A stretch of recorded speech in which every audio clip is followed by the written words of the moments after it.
السلام عليكم ورحمة الله وبركاته. ولا يسوي دواله ما تحروا إذا نقب سدو فول تايم متقنا موني روتين كي صبحي جدولك مركب ولا على هيس بحارة وهرتي إني شابه أو إذا ودي إن شاء الله هدا أكتهين خوصي بالسقرة لكن حواي عدو وين هو يدا ووقتها عدو وين هو يكسته ووقتها waqti waxay u weysaa nafteeda ee wax mataqaanay wax u sameeyso ee mataqaanay dhaqaalayso waqti marmarka qaarkood waxay u weysaa ilmaheeda inay la qaadato waqtina waxay u weysaa reerkeeda iyo odageeda inay la qaadato this is normal hooyo kasta adduunka joogto waxa waa dhibaatadaas haysato ama ha ku badnaato ama ha ku yaraato so waqtigan ilaahay nasiy afalaadka saaca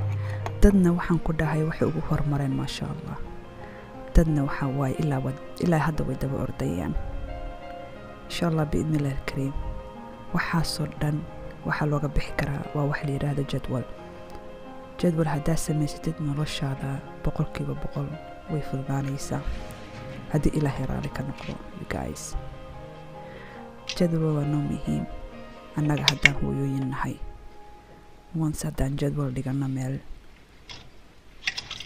hosha iyo guriga iyo qof walba waqti waa u heli doonaa hadii ilaahay raali ka noqdo.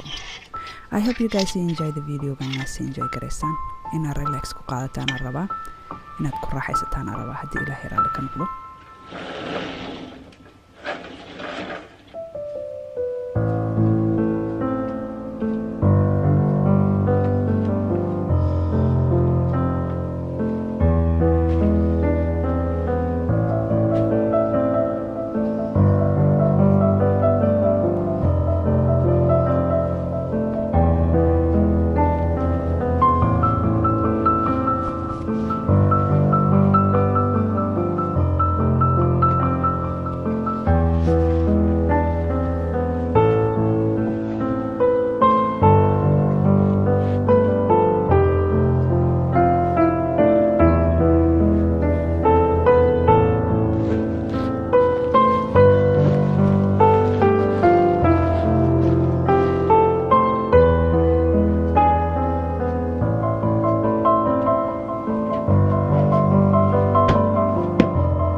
haddii aan howl guri aan qabano, howsha guriga waa howsha ugu mataqaanaa ugu mahadcelinta yar. mahadcelin ma leh howsha guriga, waa howsha aan lacagta lagugu siinaynin, waa howsha aan lagu garanaynin. marka haddii aad howsha guriga aad qabatid iyo wax walbaba aad qabatid, waxaan rabaa horta walaasha inaan ku weydiiyo, maxaad jeceshahay insha allah markaa howsha guriga qabatid? maxaad u qabataa? sababta u qabatid maxay tahay? ma in reerkaaga ilmahaaga ay ku degaan? ma in xaajigaagu ku farxo? ma in dariska ay ku dhahaan maasha allah gabadhan waa gabar aad u nadaafad badan?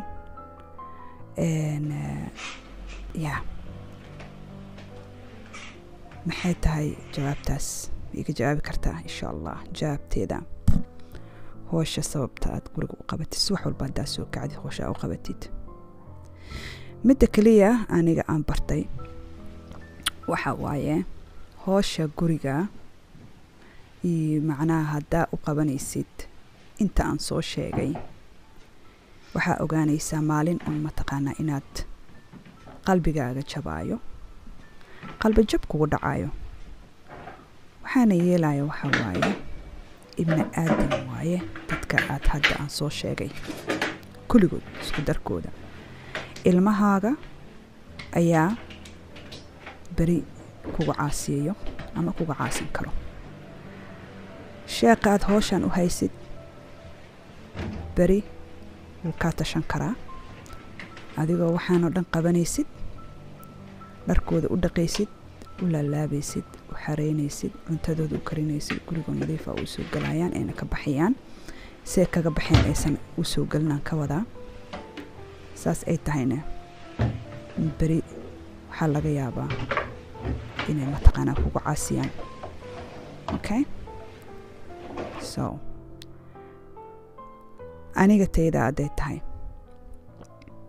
never ever maka sugo mahadcelin, because guriga markay soo galaan they never see, ma arkaan waxaan qabtay. soomaada fahmin, because routine u noqotay guri nadiif inay usoo noqdaan. mi fahante? maalin walba markaa ay soo galaan they don't see it, ma fahmayaan waxaan qabtay. anigana mahadcelin ayaga inaan ka suga maba ahaba. waxaan u fikiraa waxay tahay waxaan aan qabanayo fi sabiilillah u qabanayaa. of course ilmahayga waaye, xaajigayga waa xaqa igu leeyihiin, xaqoodiyaan gudayaa, laakiin mahadcelin kagama sugaya ayaga.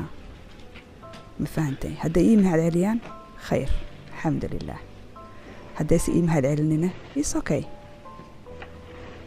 marka waxaa fiican inaa mataqaanaa aan ku taagnaano mindsetkeena waa inuu ahaadaa, yani maskaxdeena waa inay ku jirtaa in aanan waxaan qabanayno aan u qabanaynin ayaga, inaan u qabanayno fi sabiilillah, ilaahay xaggiisa inaan u qabanayno. wixii ilaahay dartiisa u qabatidne subxaan allah ilaahay xaggiisa taalaa markaas ajarkeeda.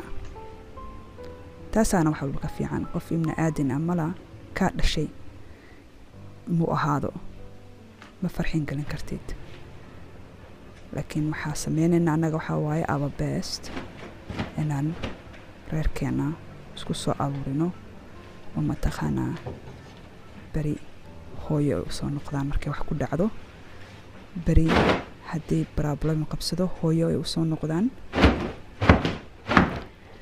beri haddaa anaga geeriyoono noo soo duceeyaan. intaasaa muhiimadda ay tahay. of course nadaafadda waa iimaanka haafkeeda. marka insha allah waxaa idinkula talin lahaa right mindset inaan lahaano haddii ilaahay raali ka noqdo.